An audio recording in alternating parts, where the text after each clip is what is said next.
essentially we've been talking about a lot about when Pete forms the 12 and 3 feet, he's got the shoulder in the middle on the underhook and he's playing the iron pillow, right? So a lot of the time this is kind of a sporting situation, but the reality of it is that he could actually have moved into this position where there's been strikes, right? You can end up easily in this position.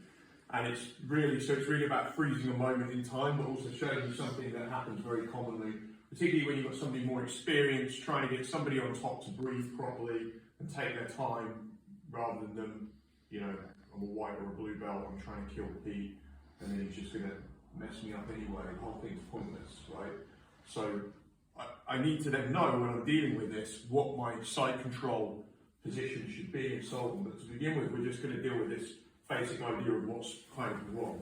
So he's got his thumb turned this way, he can form that, he could put his hand here and form like the scarf frame, you know, a little bit lower. Yeah, so he could be here. Obviously there's a danger of the underhook with this, but some of this kind of is fine, just because it depends where I am relative to him. He's keeping this, so he's keeping this down. So I could be anywhere along this line. Yeah, he's keeping this down, he's hiding the underhook, right? Chin's down, we're really sort of exaggerating the position. And what I just want to get everyone warming up with and getting the concept of is that if I try to go chest to chest on Pete, like this, if I'm in a chest to chest style of position, my hands can be in different places or whatever. But if I'm in this position, at any point I put my arms over, whatever, he can use this. He can basically use this frame to lift and bump me, right? So the most common example of this, of where it goes wrong, is people get their feet this way round. So what I'm really going to try and do is show you how to hold this position. Now, if I'm in this position, and then as we start playing around, I begin to go chest to chest, or I move, he's going to bump me. And when he bumps me, I get dumped, right? Even if I react quickly and whatever, I'm into a scramble. He's dictating the game to me. So I don't want, anytime somebody basically gets chest to chest on this, if Pete pummels in the underhook and we end up in this position, he can just bridge me up,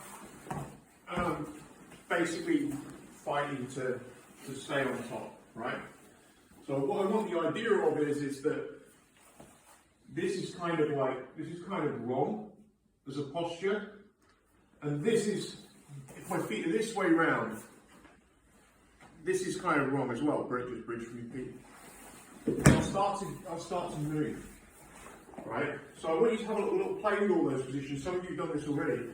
The real position I want when I'm dealing with this is I'm not going to go chest to chest with him, because he's in such a good position structurally. So the idea that I want to begin with is I'm just going to put this foot here. So we'll play with all of these. Some of you have done this before, and Pete's now going to try and bridge and dump me with this foot here.